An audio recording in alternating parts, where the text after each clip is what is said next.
It's February 26th, 2001. Dallas Jewish Historical Society is here today with Benjet, who is going to do an oral history of Dr. Billie Aronoff. We're at his home on 5551 Drain Drive in Dallas, Texas. Dr. Aronoff, your family has been in Dallas for a very long time. Could you tell us something about how they got here and where they came from and about when they arrived in the United States? My grandfather, Pesach Aronoff, came to this country in 1884. He brought with him one brother, and they stayed here until 1892, when he brought the rest of his family, his wife, his sister, Bertha Aronoff, his sister, Rebecca Aronoff, his brother,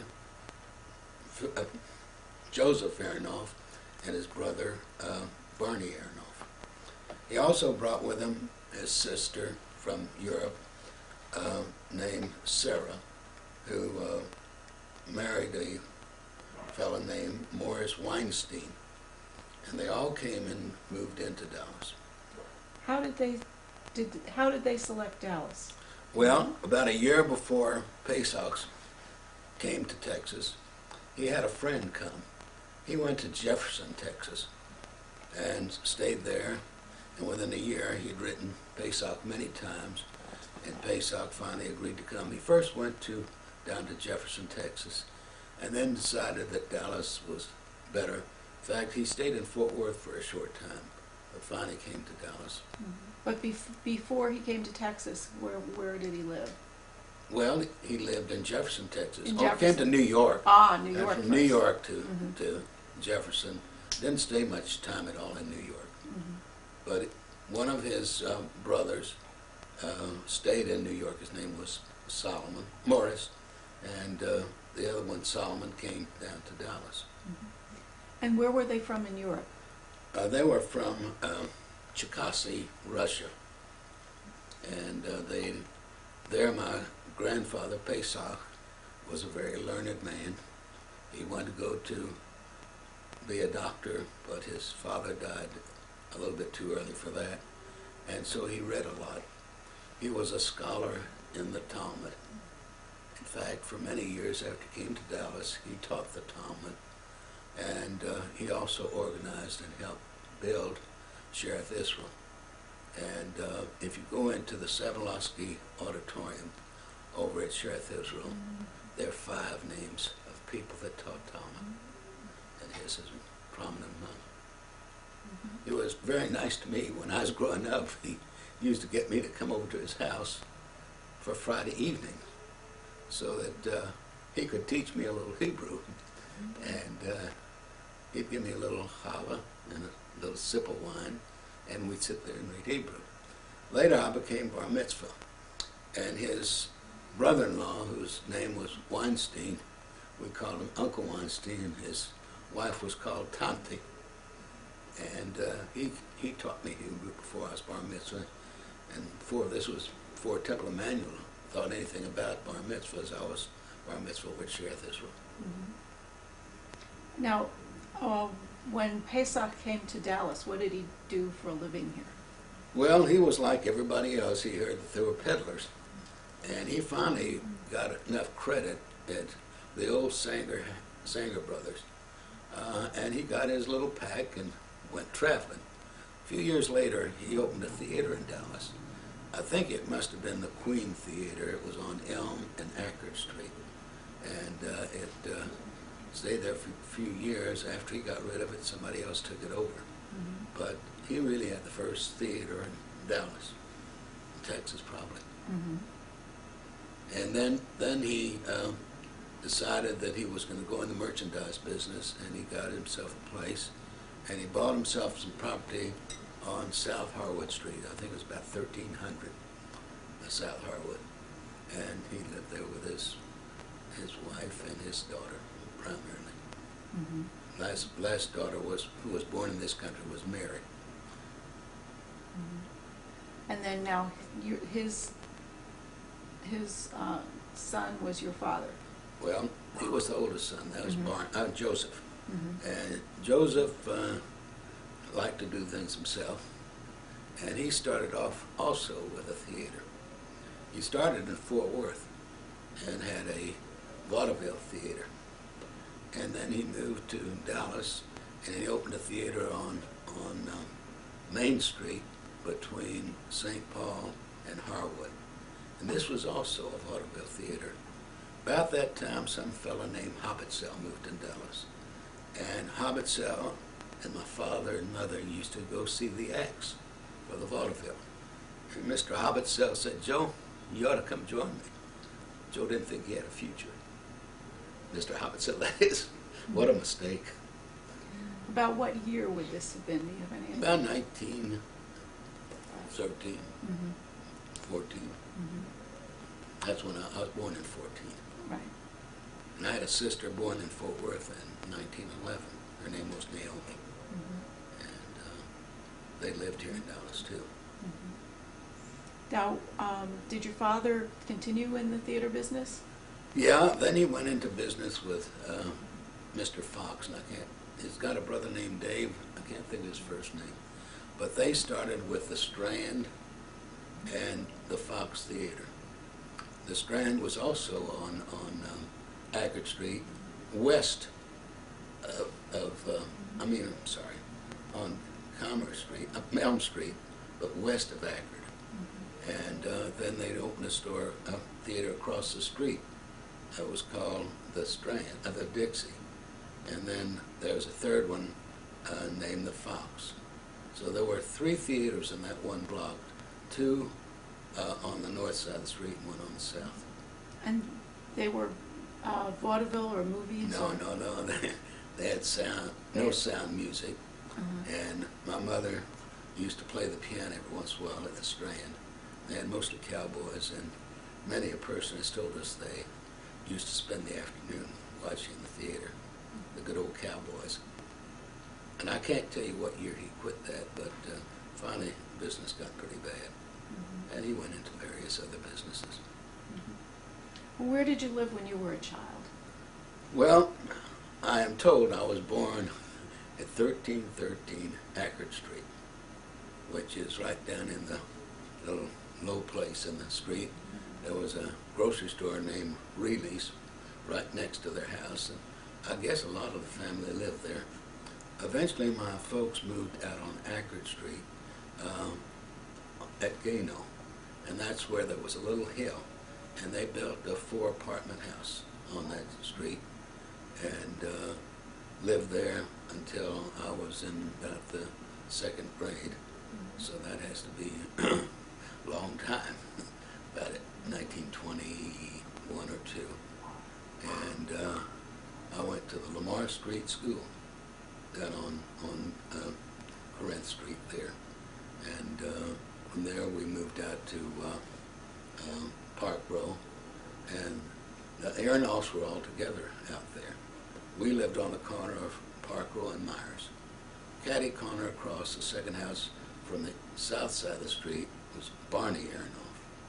And then down on the corner of Ackerd and Jeffers, there was Pesach and his wife. And behind him, Bertha Balzer and her husband lived. And finally behind her lived Rebecca Sachs. So they were all pretty close together. Mary lived with the old folks. Mm-hmm. What was it like going to elementary school there, and what kind of things did you do as a child? What kind of activities? As you know, I'm not a very belligerent sort of guy. But when I was in the 1st grade at the old Lamar Street School, I get called up to the principal's office.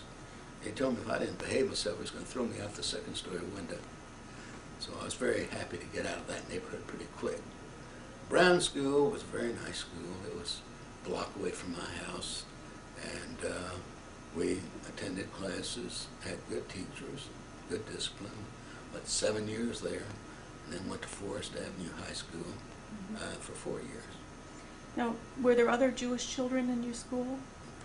Mostly. Mostly. It was a strongly Jewish neighborhood, although on our block it was not solid Jewish. There probably were 25 to 50% were Jewish, and the other 50 weren't. But there was a big Jewish neighborhood, and of course, Temple Emmanuel was out on South Boulevard, so the whole area was pretty Jewish. There were also a lot of Jewish people in the near north side, behind where the Maple Terrace is today, and there were also a lot of Mexican people out there, but there were a lot of Jewish people out that way too. Knowing what you know now about Jews and education, what kind of education do you think you received being in a school like this?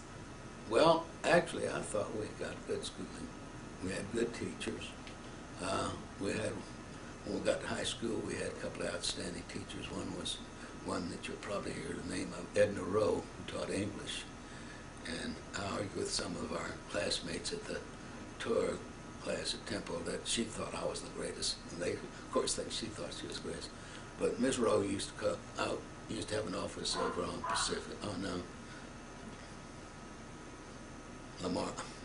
Pacific Street. No, anyway, Gaston Avenue, I'm sorry. And Edna used to come by and see me and talk about the old times until she was 90 plus, 95 probably. But we had good teachers.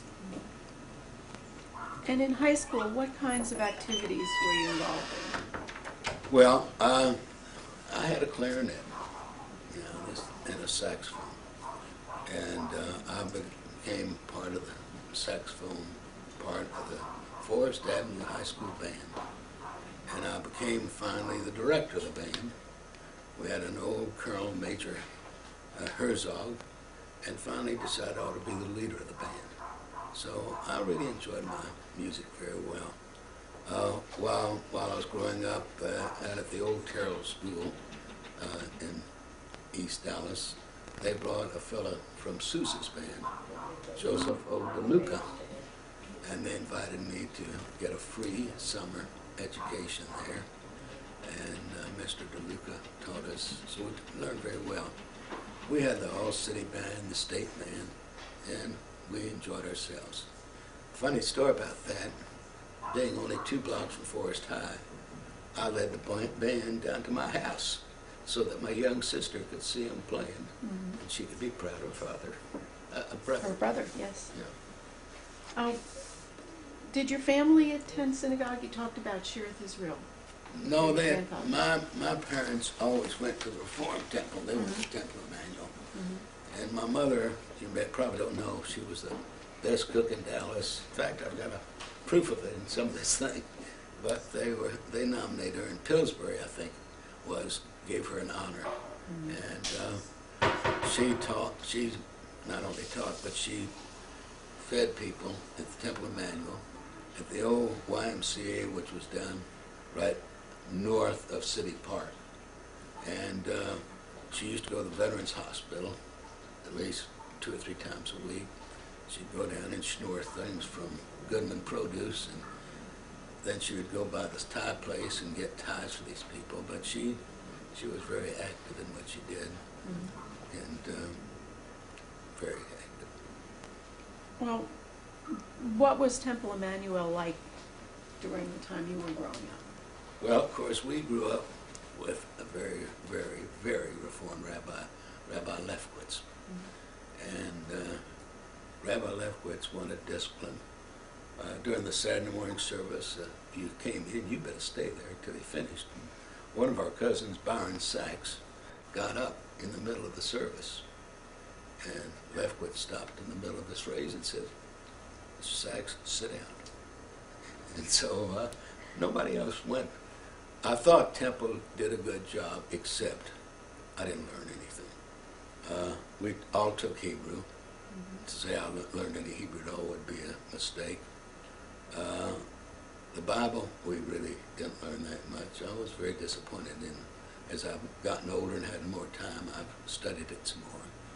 And I'm kind of ashamed of myself. I could read Hebrew, I couldn't translate it. And if you asked me about Genesis, I'd say, "Who is that?" But we had mostly volunteer teachers. And finally, when I was confirmed, I taught the senior class. And I found out that they really weren't interested. So I figured, oh, we'll try something. So I got a communist come in, I got a socialist come in, attendance picked up beautifully. And finally, I've had to quit teaching the class, but it was very interesting. Mm-hmm. And the students were really wanting to learn, but none of us went to Hader. One of our cousins went to Hader, and I was teaching Hebrew for a while, and he'd ask me questions. I said, well, we'll look it up and talk about it next week. And I meant all of us were going to look it up, including me. How did your family celebrate Jewish holidays? Well, my mother loved to have celebration. The whole family came over when we were kids, and later on as we grew up. We came over for Pesach every year.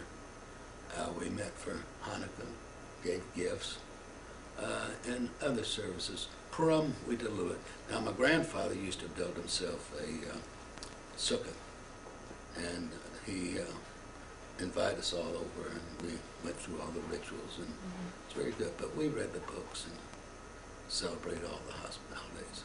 We were Jewish interactions, if not in our learning. Did your family, anybody, your parents, belong to any Jewish organizations other than Temple? Well, my mother was kind of active. She was active in Hadassah and what else? Sisterhood at Temple Emmanuel, and other things that she did. I can't really remember them all now. But she was active. Do you recall going to any kinds of functions that organizations had at the time? Well, one of the great days was Valerie was here at home with our second baby. And Mother had the Passover dinner down at Temple Emmanuel. And I got a phone call during the time I went there and left Valerie at home. And as we walked back in, they just opened the door for Elijah. So Rabbi Lefkowitz couldn't wait to get down to the hospital the next morning to let her know that I was Elijah. Now, we did a lot of things religiously. We put on plays. We put on automobile shows, except you could not have a Ford because Ford was so anti-Semitic. But we participated in the Purim ceremony and all of this business. What about the community at large? How did you feel about the community at large while you were growing up? The Gentile community? You see, back many years ago, you knew almost everybody you saw. We lived in South Dallas, and we either took the trolley down Harwood Street from Grand, or we walked to town. And we were entertained by the theaters and all. But you knew everybody you passed. It's not like today, I don't know anybody. In fact, if I go to Temple Emmanuel, I don't know anybody That's anymore. True. So it was, there was anti-Semitism here, there's no question. And I've run into a lot of anti-Semitism because when I got through with medical school, and they couldn't do much about in medical school because there were 20 Jewish students, and we did pretty well in school. But then when it came for a residency, and I wanted one in surgery, and I was about to apply to a hospital, I won't mention it, a big hospital in the middle of the country, and a friend of mine who was not Jewish, a surgeon, said, Bill, I wouldn't even apply. They're going to give you your job, but when you get past the first year, it was a 4-year residency, you ain't got a chance. So I didn't go there. I finally went to Memorial Hospital in New York. Well, before that, I went to Leahy Clinic in Boston. And why they let me in, I still don't know. Because when I went up to ask to get off for Rosh Hashanah Yom Kippur, the chief of surgery said, what holidays are you talking about? And I said, the Jewish holidays. And I thought the man was going to faint, because it's like I'd hit him in the face with a mackerel. He was so surprised. I saw a lot of it. In fact, we have a Dallas Society of General Surgeons, and a Jewish boy came. I was the first one in there. In fact, I was asked to join a group called the Texas Surgical, and they'd turned me down several times. Not that I'd applied, but the name was put up. And one of my friends wrote a letter that anybody that votes against Dr. Aronoff because he's Jewish ain't a Christian gentleman. So they finally voted me into this Texas Surgical. And I talked about an hour with Levi Olin about it. He said, well, you really ought to go in it because you'll at least break the ice and start it up. And they've had many Jewish people since then. But there was a lot of anti-Semitism, particularly in surgery. And I think there still is. You think it still exists? Well, I think it is. Although there are a lot of Jewish people in all of these things. But they just don't get to a point where it's a tight draw. Because in many cities, Jewish doctors were kept out of hospitals. That's right. Out of medical schools. And medical schools. Residencies, hospitals. Do you think that that happened here in Dallas as well? Well, I don't think so. In my freshman, I went to Baylor when it was here. That was 1934. And we had about 16 or 18 Jewish doctors in our class of 120. Now, of course, of that 120, only 80 got to the next stage, the second year. And some of them were Jewish. But Jews were pretty well treated, I think. Most of them graduated. So, but yes, they had a group here. Well, we don't need that. Okay. One of the things that history also tells us is that in the early 20s, Dallas was pretty much overrun by the Ku Klux Klan. Do you I can recall any of remember. that as a child? Oh, sure. I remember that very well. I'd gone down with my parents, and we were on Field Street, just south of Commerce Street, and a Ku Klux Klan parade came with their masks, their flames, and we sat in that car scared to death, very scared. And there were instances around, but none that really bothered us other than just seeing that. There were the crosses, flaming crosses.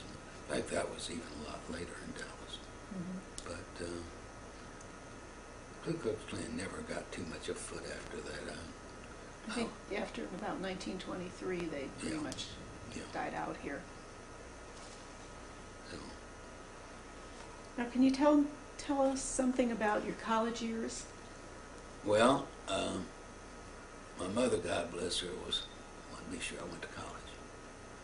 And I went to the University of Chicago and started there, which was the finest experience anybody could have. And there wasn't any anti-Semitism there, because these were very well-educated people, and we were there at the time that Ralph Maynard Hutchins started the new plan of you studied and you might get an exam, but you might not. And then you get one at the end of the year, and you either passed or failed. So that was excellent.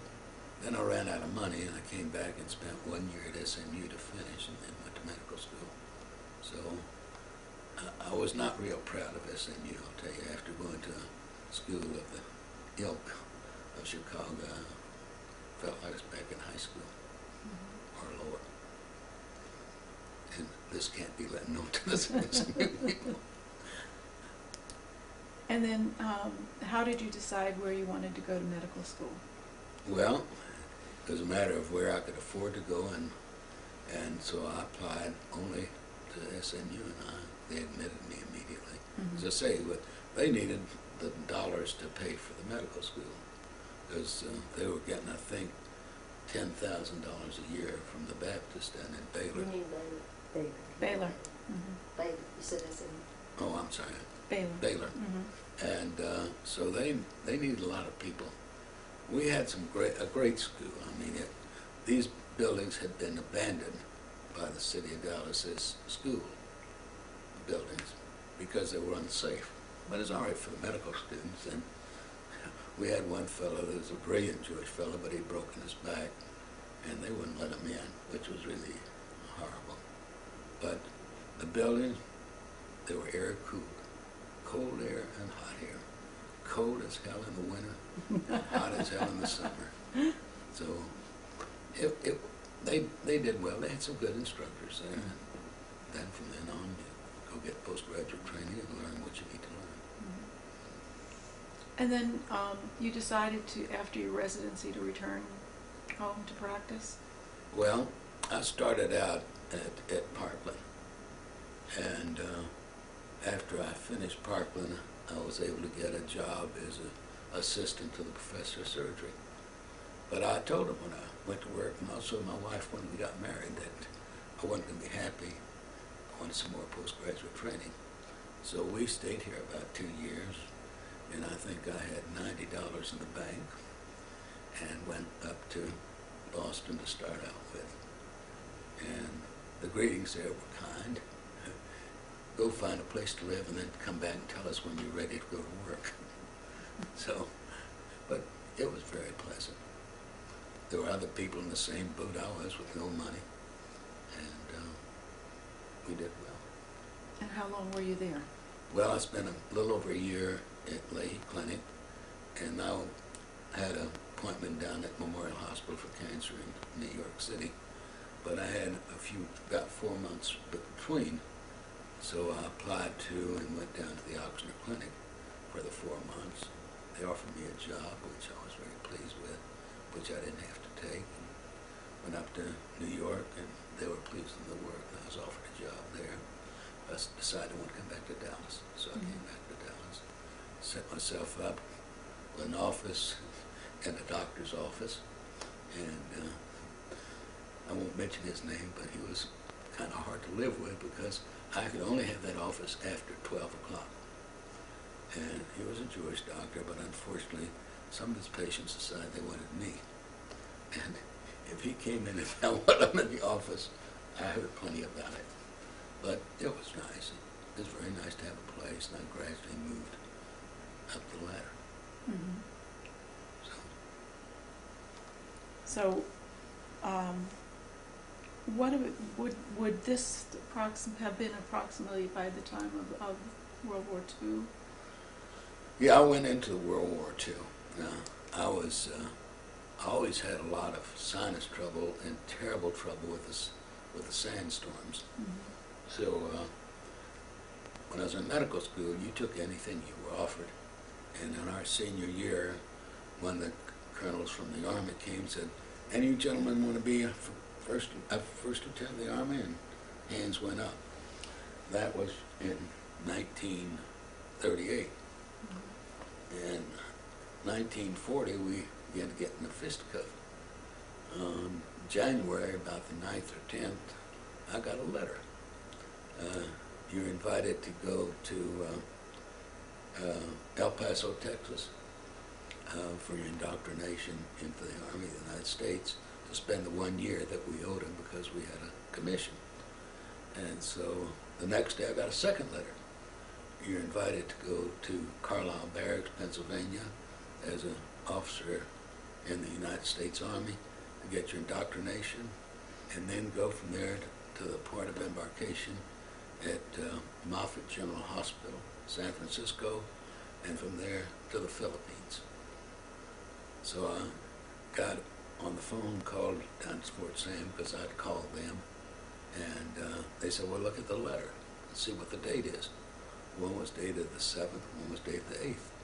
One from San Antonio was the 7th to go to El Paso. I said, "Well," I said, you're going to have to kind of get on the ball." I said, "Go to El Paso, let them examine you, and then go from there to Carlisle Barracks, Pennsylvania, and then follow the way." Well, on the way out there, I hit a bad sandstorm. Mm. And I get into El Paso, and they put me in the hospital. I had 103, and they said, "Oh, you got tuberculosis, and don't unpack your bag." So I wanted to find out if it was true or not. So I called down to San Antonio. I had some friends down there, and they said, "Well, get on a plane and come on down here." So I went out to Biggs Field in El Paso there, and I got on a B-17B.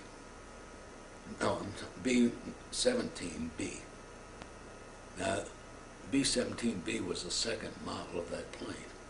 By the time the war was over, they were in double letters, you know, double A, double B. And I went down there and they examined me and they said, well, we don't think there's anything wrong with you. So I went back out to El Paso. And when I got back there, I went in and they said, well, we're not sure what we're going to do with you yet. So they put me on as the officer in charge of making people happy. My main job was going across the border to Juarez, because the soldier boys would come in and they'd have to go to Juarez and make the trip down this road, you know, and have a drink in each place. There was a little problem when they went in to get a drink. A couple of Mexican boys would come up, pat them on the back, "Migo!" And they'd have a couple of drinks and then walk out. Here are our soldier boys stuck with a check, and they don't pay. They call the army, put them in jail. So I had to go get them out of jail. And then after 2 or 3 months, they finally called me and said, well, you may as well go on home. You're not discharged, but you're on leave, honorable leave. So I went. Then Valerie and I are going to get married. And so in May of that year, I decided to go down to, again, appeal, and I went to Emmanuel's. The colonel examining me said, doctor, what the hell's wrong with you? And I said, well, they say I got tuberculosis. I don't have it. And so he examined me, and with that he spits in a tin can full of blood. Oh, I need to turn the tape. Yeah, TV. If we were continuing with your story about Going out down to Emmanuel's. yes. And so the guy examined me. He says, I got worse tuberculosis than you have. He said, don't get ready to go anyplace. We're going to send for you. And this was in May. And I just come back to Dallas going to practice, and I wouldn't buy any clothes because I was going to the Army. Finally, in September, I'm honorably discharged from the Army. So I went to work. When I went up to the Lay Clinic, it was about 1943, 44, again, I'm worrying, what the hell am I going to tell my kids? So another fellow and I went to the Navy recruiting and met the fellow whose father had done the first appendectomy in the United States. And this guy was very nice. He examined us, took our histories, and said, look, boys, if you're smart, pack your bags and go home. Forget about all this. Withdraw your application. And he was sincere enough that I believed him, and so I did. The other fellow was from Spokane, Washington, and he had 2 children and a wife, and he didn't have any money, and Lay Clinic wasn't paying him no more because he was through there.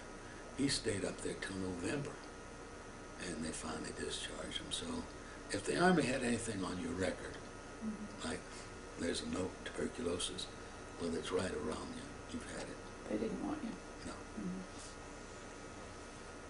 So what was Dallas like during wartime then? I can't say that I noticed too much different. There were a few less men, but it was a bustling city. And again, we came back and welcomed into Dallas and got to work for the professor for a little while longer. And he, by this time, had gone into the service, so I went to practice for myself. And I was well accepted at Baylor and St. Paul and the other hospitals in Dallas. And got into my specialty and went on to work. And do you have any experiences about your practice that you would like to share with us? Like which? I've got a ton of those. Okay. Can you tell us a little bit more about your specialty, and are you still practicing?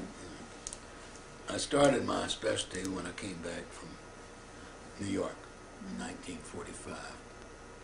New York Memorial Hospital is for cancer, and I had spent a long time learning what to do, both at the Lay Clinic, New Orleans, and finally at Memorial. And I got very interested in head and neck society. That's excision of the tongue, the larynx, the jawbone, and cleaning out the neck. And there wasn't anybody else doing it here. The other thing we learned was what was called a needle biopsy, which was to take a little forked needle and stick it into these little knots in the neck, and then there was a shield that went down over it and it cut a nice specimen for you and you pull it out.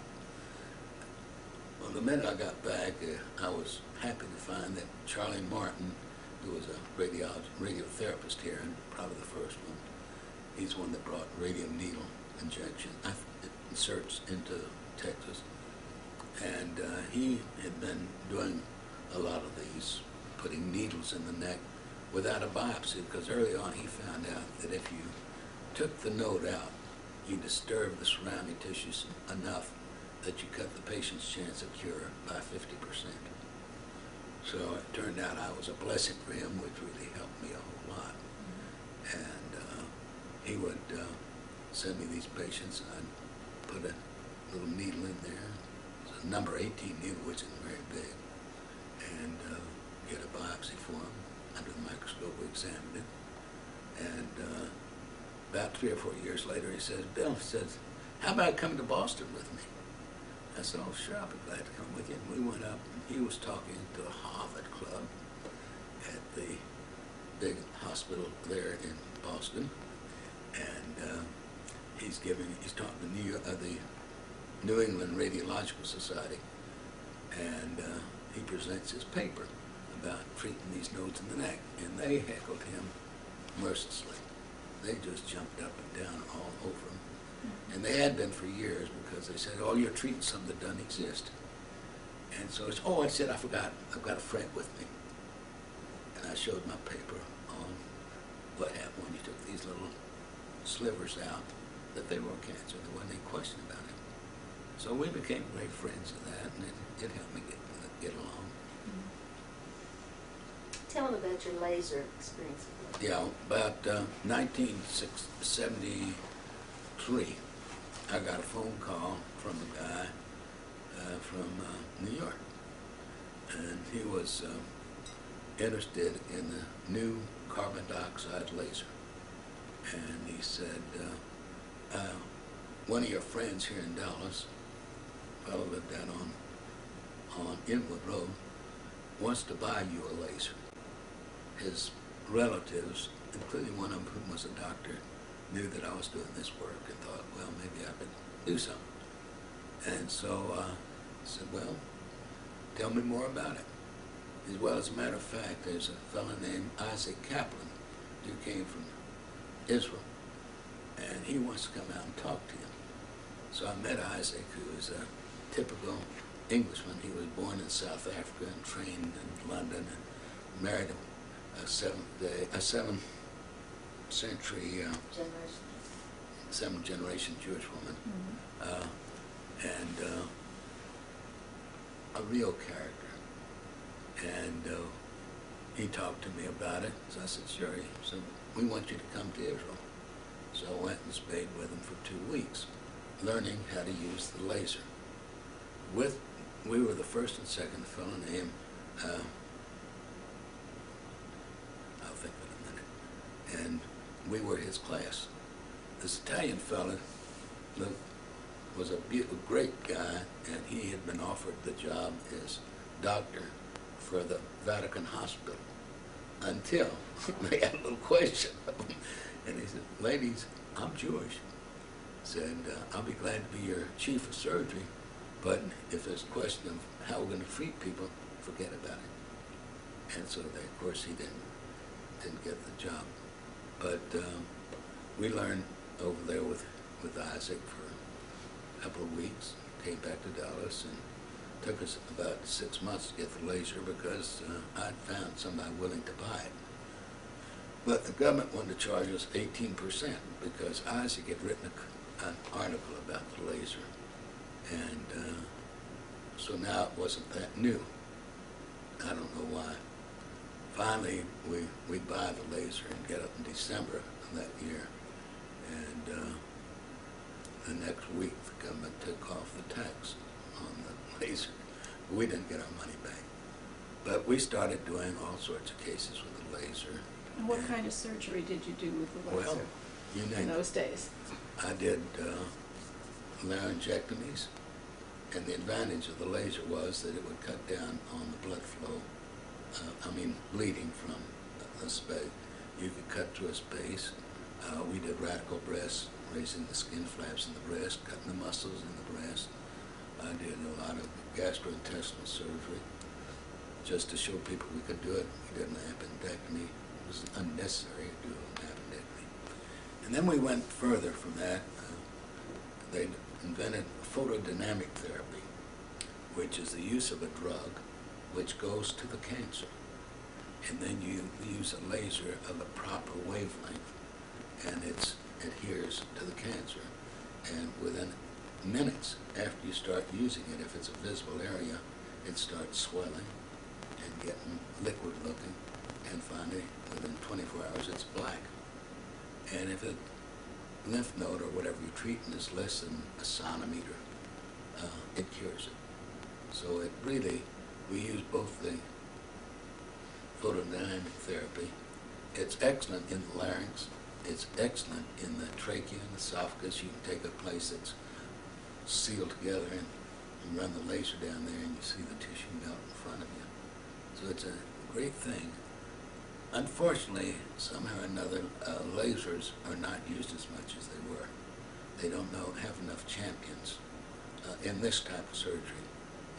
And there are so many other things that have come up to use that they're not used. But we did. Did you realize at the time that you were a real pioneer in this field? Well, somebody told me that, a few people.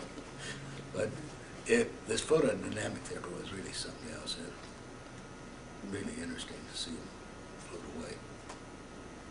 Billy, weren't you president of the American Laser? Yeah, international. International News? Well, let's go back and talk about your wife. How did Okay. you and your wife meet? And how did Well, you- Valerie and I had never met each other. Valerie was born in Dallas, stayed in Dallas till she was 5 years old, and then her father, who went down to the valley to Brownsville, and he was a city manager there, and bought the point of Brownsville in there, and among his other undistinguished points, he had a guy named Hitler come into Brownsville while he was there, just to show off. But when Valerie was 19, she was in the University of Texas. They moved back to Dallas, and she went to University of Texas, and then went out with some of the other schmoes in Dallas. Didn't meet me, but a friend of mine went for his basic training. He had the first drop out of the ball, into the goldfish pole, and his folks gave him a big dance up at the old Peacock Terrace, the Baker Hotel. And if you weren't at the Peacock Terrace, you missed something. It had little twinkling lights, blue lights, and arbors all over the place. And they always had good bandstands there, which made life really worthwhile. And so I had some schmoy girl for a dance, and she was with a doctor. And I think I danced most of the dances with her. And when she went home, her date, who was a doctor, a friend of mine, said, "Don't go with him, he's got a terrible reputation." And so, being a persistent jerk, I called her up and said, "How about a date?" She said, "I'm busy." So we finally got to where I didn't give her any out. So she decided she'd marry me. And what was her maiden name? Valerie Rosenthal. Mm-hmm. And when did you get married? We got married in 1942, just on the week before Valentine's Day, her name being Valerie because she was born on Valentine's Day. And we got married a week early, so I wouldn't have to buy her 2 presents. But no, it was a very convenient time. And we've been married 59 years. I have 4 children. 2 of them are doctors, and 2 are women. Is that mutually exclusive? Yeah, what does that mean? No, I really, my older daughter actually was married to a doctor. They're not married anymore. But I tried to talk her into going into medicine. The younger one, she's smart, but she couldn't stand the sight of blood. And there was no way. Now, our prospects, we have 6 grandchildren. The first 4, none of them became doctors, but the younger 2 are now talking about the genes getting a hold of them. One of them has graduated college, and she's working this year, but she's going to take postgraduate course. The youngest one who's doing very well, and he's going to classic school, but he's saying that he's going to go into medicine, so we know. You might be have another. That would be nice. Have you been involved in any civic or cultural groups? Well, I've been in a lot of civic things. I've contributed to, talked to many of the organizations, and I never got into Rotary or anything of that sort, because I never had time. Right. Medicine can be a very demanding sort of thing. In order today to keep your certificate up, you've got to go to a certain amount of postgraduate work. But I was beyond that. After about 10 years, I started giving talks all over the country and all over the world. And we figured out from about 15 to about 30 years of work, I was gone an average of 78 days a year, totally, giving talks. First, became very interested in the American Cancer Society, and been on the boards, and been president of this unit here, Texas unit, and so my cup was full. That's absolutely true. What about in the Jewish community? Did you give any talks to any of the A lot of Jewish groups? Yeah, I worked with the board at the temple. I never got on any of them, and liked me on this. They were anti-Semitic. No, I had many good friends of the rabbis and many good experiences. Tell me about your family today. Well, right now we have 4 children. The oldest one, Gail, was married to a Harold Granick, and after about 25 years they decided they weren't fit for each other. Gail has, well, first of all, Gail herself is a bright woman and very involved in civic matters. She lives in Fort Worth, and she's been president of the Symphony League. She's a guide for the museum in Fort Worth, and also for the auditorium. She's very active with other groups there, and I don't know how active she is with Jewish groups. I know she isn't active. She works hard at the temple. They've got a brand new, beautiful temple over in Fort Worth. She has 2 children, a girl and a boy. The girl's the oldest grandchild. She's 29 years old, and she went to college at University of Pennsylvania, and her field is the environment. And then after she got out of that, she went into the field, not the field service, the Peace Corps. Peace Corps.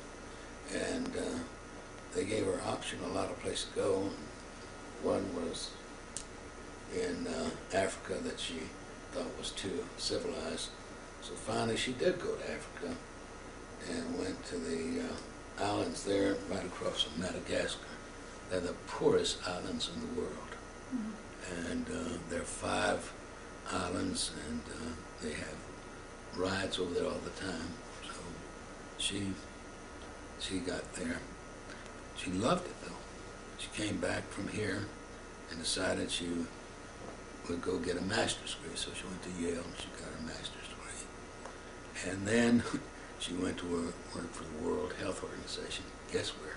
Same dirty, filthy place.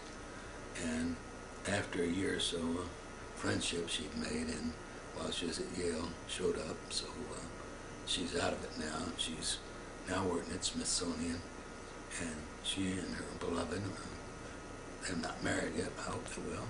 Are going to probably move west.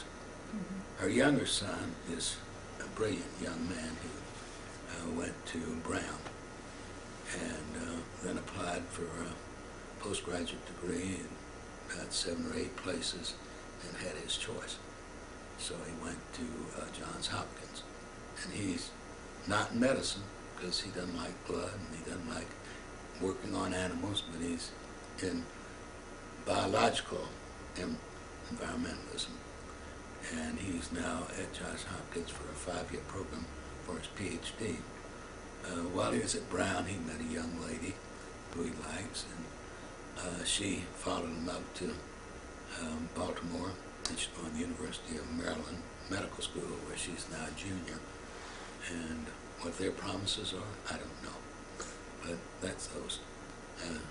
Stephen, my oldest son, is a doctor, and he started out by going to Duke, and then from there he went to Southwestern here for medicine. And he had an interesting little life, if you want me to go into it. He was part of that Berry plan that you had to give every year they let you stay out of the Army, you had to give the government 2 years of service. His teachers out of Southwestern, Don Selden, liked him, and so when he got ready to go apply for the Army, he found out that he didn't have to, that he was already in the public health service. And they got him sent to Phoenix, where there's an Indian Health Service hospital. And these Indians, the Pima Indians, all have diabetes and they all have gallstones. And there was a big argument between a fellow out here and a fellow in Washington about what was the cause of the diabetes and the blood changes in diabetes. And that was Stephen's job. So he stayed there, finally came back to Phoenix, and finally came home, and he's practicing diabetes and other diseases. The next one down is Nancy, who never found herself a mate, but Nancy's got 3 or 4 degrees and 1 or 2 in CPA and also in business. And so she's worked. No children, we hope. And last but not least is Ronald Aronoff, also a doctor. He does vascular and other surgeries. He's a big worker in this minimal invasive surgery. And right now he's working with Dickerman out at Methodist, and Dickerman's putting in the kidneys and Ronnie's taking them out of the donors, live donors, laparoscopically. And there are a bunch of other problems. They have 2 children, a little girl, Miriam, a little boy, Matt. Matt's in Santa Fe at the St. John's Hospital. And he's definitely going to go to medical school, we think. His older sister, Miriam, went to, it's up in Portland, Oregon, Reed. To Reed College. So she most likely is going to be in medicine. You didn't mention Stephen's 2 boys. Didn't I mention? Well, he's got 2 sons. He's got, the oldest one is named Jason, and he went to A&M. He's got a business major and a computer major, and he's now working for a company. Theoretically, he's working also for Texas Instruments, and they're very busy. And the other boy is Alex, and he's also going to A&M. He's in his junior year. I don't know what the hell he's going to do. Is there anything that we haven't talked about that you would like to add? No, I just think it's nice of y'all to do this.